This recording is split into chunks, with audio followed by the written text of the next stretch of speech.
Hi friends, this is రహిత, this is Lalitha. Yes, నేను చెల్లి వాళ్ళ ఇంటికి వచ్చాను.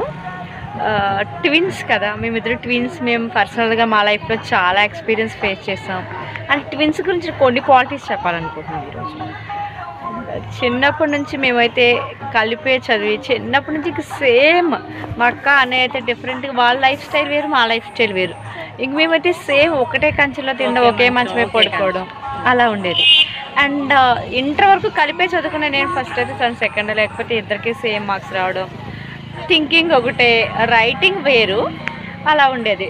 బట్ ఆఫ్టర్ మ్యారేజ్ తనకి ఇంటర్ అవ్వగానే మ్యారేజ్ అయిపోవడంలో తన లైఫ్ స్టైల్ ఎంటైర్లీ డిఫరెంట్, నా లైఫ్ స్టైల్ ఎంటైర్లీ డిఫరెంట్. నేను నా ఎడ్యుకేషన్, జాబ్, నా లైఫ్ స్ట్రీమ్ అంతా ఇటు వెళ్ళింది. తన లైఫ్ ఏమో ఫ్యామిలీ, పిల్లలు అటు వెళ్ళింది. బట్ గాడ్ గ్రేస్, ఇద్దరం 5 కిలోమీటర్స్ దూరంలోనే ఉన్నాం. ఇప్పుడు కూడా కలిసే ఉంటున్నాం. అంటే మ్యాక్సిమం కలుస్తూనే ఉంటాం. సేమ్ యాటిట్యూడ్స్ ఫాలో అవడం, same way of life style, journey కొద్దిగా డిఫరెన్స్ ఉంటుంది. నేను స్పిరిచువల్లో ఉన్నట్లయితే కనుక తను ఫిజికల్ వేలో ఎలా మోటివేట్ చేయాలి స్టూడెంట్స్ లైఫ్ కోసం తను సెర్చ్ చేస్తుంటుంది. నేను స్పిరిచువల్ వేలో నేను సెర్చింగ్లో ఉంటాను. బట్ ఇక్కడ ఇంకొకటి ఏంటంటే, నేను కొంచెం ఎడ్యుకేషన్ వల్ల కొంత ఇంగ్లీష్ బాగుంటుంది. నాకు స్పిరిచువల్ వేలో వెళ్ళడం, ఆధ్యాత్మికం అది నాకు అంత ఉండదు. తనేమో మెడిటేషన్ చెప్పడం వల్ల తన ఆధ్యాత్మికం ఆ వేలో నడుచు, స్పిరిచువల్ వేలో. నేను తన కోసం తనలా మెడిటేషన్ చేయడం, తనలా ఆ వే ఆఫ్ థింకింగ్ నేను నేర్చుకున్నాను. నాకు అది అలవాట్లేదు, బట్ నేర్చుకున్నాను తను అలా ఉంది అని. నేను ఎడ్యుకేషన్ ఫీల్డ్లో ఉన్నాను, తనకి ఇంగ్లీష్ రాదని, మళ్ళీ ఇద్దరం ఒక చోట ఎక్కడికైనా వెళ్ళాలంటే అని. తను ఇప్పుడు స్పోకెన్ ఇంగ్లీష్ క్లాసెస్ నేర్చుకుంది, తను ఇంగ్లీష్ నేర్చుకుంది. అంటే అది ఎందుకు తను ఉందని నేను చేయడం కాదు, బట్ ఐడెంటిటీ తను చేసే నాకు ఇష్టం ఉండాలి, ఒకేలా ఉండాలి, ఒకే విధంగా ఫాలో అవ్వాలి అన్న ఉద్దేశంతో ఇద్దరం ఒకే way of life journeys follow అవుతున్నాం ప్రెసెంట్ అయితే. నేను చేసి తనకిష్టం, తను చేసి నాకు ఇష్టం అని అలా సరదాగా నేర్చేసుకుంటున్నాం. అంటే ఇప్పుడు క్వాలిఫికేషన్, మా ఎడ్యుకేషన్ క్వాలిఫికేషన్ డిఫరెంట్ ఏమో, కానీ ఇద్దరం ఒకలాగే ఉండాలని మ్యాక్సిమం ట్రై చేస్తున్నాం. ఇంకొచ్చేసి ట్విన్స్ అన్నాక చాలామందికి సేమ్ అండ్ కామన్ క్వాలిటీస్ కొన్ని ఉంటాయండి. Yes, okay. ఇప్పుడు మనకి పేరెంట్స్ ఇండివిజువల్గా మనము ఫిజికల్గా ఒకలాగే కనిపిస్తాం. చాలా ఫ్యామిలీస్లో ఏంటంటే డ్రెస్ ఫాలోయింగ్ కూడా, డ్రెస్సెస్ కూడా టోటల్లీ A to Z ఒకలాగా ఫాలో, చెప్పల్స్ దగ్గర నుంచి మేకప్, జ్యువెలరీ, మేకప్ దగ్గర నుంచి A to Z ఒకలాగే ఫాలో అవ్వడానికి పేరెంట్స్ ప్రిపేర్ చేస్తారు. చిల్డ్రన్స్ కూడా అలాగే ఎక్కువ లైక్ చేయడం జరుగుతుంది కదా. సేమ్ మేము కూడా అలాగే ఫాలో అయ్యేవాళ్ళం. స్కూల్ కూడా సేమ్ డ్రెస్సెస్ వేసుకున్నాం, సేమ్ చెప్పల్స్, ఇయర్ రింగ్స్, బ్యాగ్స్తో సహా అన్నీ కూడా సేమ్ మెయింటెనెన్స్ చేసేవాళ్ళము. అలాగనే ఇంట్లో రెడీ అయినప్పుడు నా డాడీ పేరెంట్స్ చాక్లెట్స్ తేవడం కానీ ఏదైనా తెస్తారు కదా మన గిఫ్ట్ ఐటమ్స్ అవిని. అలాగే ఒకసారి ఏం జరిగిందంటే నాన్నగారు చాక్లెట్స్ తీసుకొచ్చారు బయటకు వెళ్ళినప్పుడు. రహిత బయటికి నైబర్స్ ఇంటికి వెళ్ళి ఆడుకోవడానికి వెళ్ళింది, నేను ఇంట్లో ఉన్నాను. నా చాక్లెట్ నాకు ఇచ్చేసారు డాడీ. రహిత వచ్చిన తర్వాత ఇద్దామంటే చాక్లెట్ దాచిపెట్టారనమాట. రహిత ఇంటికి వచ్చేసిన తర్వాత తను మళ్ళీ ఆడుకుంటూ డాడీ చాక్లెట్ తెచ్చినప్పుడు వేరే రూమ్లోకి వెళ్ళిపోయింది. నేనే రహిత నేను అనుకుని డాడీ చాక్లెట్ ఇదిగో తల్లి తీసుకో, నీకు కిందకి ఇవ్వలేదు, లలితకి ఇచ్చాను అని అనేటప్పటికి ఓకే నేను రహిత కింద ఫీల్ అయ్యి అనుకున్న డాడీ నాకు ఇచ్చేసారని నేను తినేసాను తనకు తెలియకుండా. చాలా అంటే మేము మాట్లాడినప్పుడు కూడా, ఈవెన్ ఫోన్ కాల్స్తో మాట్లాడినప్పుడు కూడా నాన్నగారు కానీ అన్నయ్య, అమ్మ ఓకే రహిత మాట్లాడుతుంటే ఓహో లలిత అని అనుకున్నాను, ఇప్పటివరకు తెలియలేదు, నాకు గెస్ట్ చేయలేకపోయాను అన్నట్టు. అక్క వాళ్ళు కూడా వాయిస్ కూడా తొందరగా మమ్మల్ని గుర్తుపట్టలేరు అనమాట. అన్నీ సేమ్ టు సేమ్ ఉండడం వల్ల అందుకు ప్లస్ ఉంటుంది. కానీ మేము అడ్జస్ట్ అయ్యి మేము వెంటనే ఓపెన్ అవ్వడం వల్ల మళ్ళీ బ్యాలెన్స్ చేసుకోవడం జరుగుతుంది ఫ్యామిలీ మెంబర్స్ కూడా. ఎస్, ఇంకా బట్ ఇంకొక విషయం చెప్పండి, ఈవెన్ పేరెంట్స్ కూడా ఒక్కొక్కసారి గుర్తుపట్టలేదు. బట్ డాగ్స్ అనేది చూసారా, కుక్క అయితే ఎప్పుడైనా గుర్తుపెట్టేది అంట. ఈవెన్ సేమ్ పెర్ఫ్యూమ్, సేమ్లా మేకప్ అయ్యి అంతా సేమ్ చేసినా కానీ డాగ్స్ ఎవరు రహిత ఎవరు అనేది ఈజీగా ఫైండ్ అవుట్ చేస్తాయండి కుక్కలు. వాటికి అలా కూడా బాగా తెలుస్తుంది. ఎస్, నెక్స్ట్ వచ్చేసి ఎక్కువ టీన్స్లో చాలామంది లెఫ్ట్ హ్యాండ్ రైటర్స్ ఉంటారు. ఎస్, మామూలుగా అయితే లెఫ్ట్ హ్యాండ్ రైటర్స్ తక్కువ మంది ఉంటారు. బట్ ట్విన్స్ అయినప్పుడు కంపల్సరీ ఎవరో ఒకళ్ళు మాత్రం లెఫ్ట్ హ్యాండ్ రైటింగ్ లేకపోతే లెఫ్ట్ హ్యాండ్ యూజ్ చేసే వాళ్ళు ఉంటారు. నేనైతే చిన్నప్పుడు ఎక్కువ లెఫ్ట్ హ్యాండ్ అయితే యూజ్ చేస్తాను. త్రిబులాలో ఎన్టీఆర్ అయితే నాకు చిన్నప్పుడు తెలియక లెఫ్ట్ హ్యాండ్తో, ఒక్కొక్కసారి తెలియక బోర్డ్ చేసేయడం, కొన్ని థింగ్స్ లెఫ్ట్ హ్యాండ్తో చేయడం అలా చేసేయడం. అలాంటివన్నీ కూడా తను చాలా లెఫ్ట్ హ్యాండ్ చాప్తో చాప్ చేసేటప్పుడు కూడా కొన్ని లెఫ్ట్ హ్యాండ్తో చాప్ చేయడానికి ట్రై చేస్తుంది. నేను ఎప్పుడు రైట్ హ్యాండ్ యూజ్ చేస్తాను, తను ఒక్కొక్కసారి లెఫ్ట్ హ్యాండ్ కూడా యూజ్ చేయడం జరుగుతుంటుంది. నెక్స్ట్ వచ్చేసి ట్విన్స్లో ఐడెంటికల్ ఉంటారు, నాన్ ఐడెంటికల్, సెమీ ఐడెంటికల్ ఇలా ఉంటారండి. ఐడెంటికల్ అంటే ఇక సేమ్ ఫేస్ కట్స్ సేమ్ ఒకలాగే. మేమిద్దరం అయితే అంత సేమ్ అయితే ఉండవు, సేమ్ ఫీచర్స్ ఉంటాయి. నాన్ ఐడెంటికల్లో ఒకళ్ళ అబ్బాయి ఒకళ్ళ అమ్మాయి ఉండరు, లేదా ఫీచర్స్ మారిపోతాయి. వాళ్ళు ఏంటంటే బ్రదర్ అండ్ సిస్టర్స్లా ఉంటారు, చూసేవాళ్ళు ట్విన్స్లా ఉండరు. వాళ్ళు నాన్ ఐడెంటికల్ ట్విన్స్ అంటారు. కొంతమంది వచ్చేసి సెమీ ఐడెంటికల్ అనమాట, వాళ్ళు ట్విన్స్లా ఉంటారు.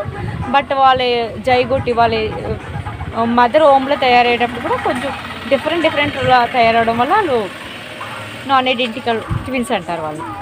నెక్స్ట్ ట్విన్స్ ఫీచర్స్ ఒకటే ఉండొచ్చు, వాళ్ళు ఒకటే డ్రెస్ కట్టుకోవచ్చు, ఒకలా బిహేవ్ చేయొచ్చు, అంతా ఒకటే ఉండొచ్చు. బట్ ఫింగర్ ప్రింట్స్ వచ్చేసేటప్పటికి ట్విన్స్కి వేరే వేరే ఉంటాయండి. నా ఫింగర్ ప్రింట్ వేరు, లలిత్ ఫింగర్ ప్రింట్ వేరు. సో ఏ పర్సన్కి కూడా ఫింగర్ ప్రింట్ అనేది ఎప్పుడు కూడా సేమ్ అవ్వదు. ఎస్. ఇంకా మిర్రర్ ట్విన్స్ అని ఉంటారు. వాళ్ళు ఏంటంటే ఐడెంటికల్ కాదు, సేమ్లా ఉండడం కాదు, ఇక్కడ ఆపోజిట్ అనమాట. నాకు లెఫ్ట్ హ్యాండ్ మీద కుట్టించమని ఉంటే లలిత్కి రైట్ హ్యాండ్ మీద ఉండడం, అంటే మాకు లేదు, అలా కొంతమందికి అంటే మిర్రర్ అనమాట. దీనికి రైట్ సైడ్ హ్యాండ్ మీద ఎక్కడైతే పుట్టుమచ్చ సేమ్ అలాగే లెఫ్ట్ హ్యాండ్ సేమ్ ప్లేస్లో పుట్టుమచ్చ ఉండడం, లేదా మిర్రర్లో చూస్తే ఆపోజిట్గా ఎలా ఉంటామో అలా. అబ్బాయిలకైతే సేమ్, ఒక్కొక్కరికి పూర్తిగా బియర్డ్ ఉంటుంది, ఒక్కొక్కరికి అస్సలు ఉండదు. అంటే మిర్రర్ ఆపోజిట్లో అలా ఉంటుంది అనమాట. వాళ్ళని కూడా మిర్రర్ ట్విన్స్ అంటాము. నెక్స్ట్ వచ్చేసి మైండ్ సెట్. మైండ్ సెట్స్ కూడా ఒకలాగానే ఉంటాయి. ఎలా అంటే చెప్పాం కదా, ఇంటర్ వరకు ఇద్దరం కలిపే ఉన్నాము, కానీ తర్వాత చాలా ఇయర్స్ డిస్టెన్స్ అయితే వచ్చింది మా ఇద్దరికి కూడా. నా మ్యారేజ్ అయిన ఆఫ్టర్ 7 years తర్వాత తనకు మ్యారేజ్ అయింది.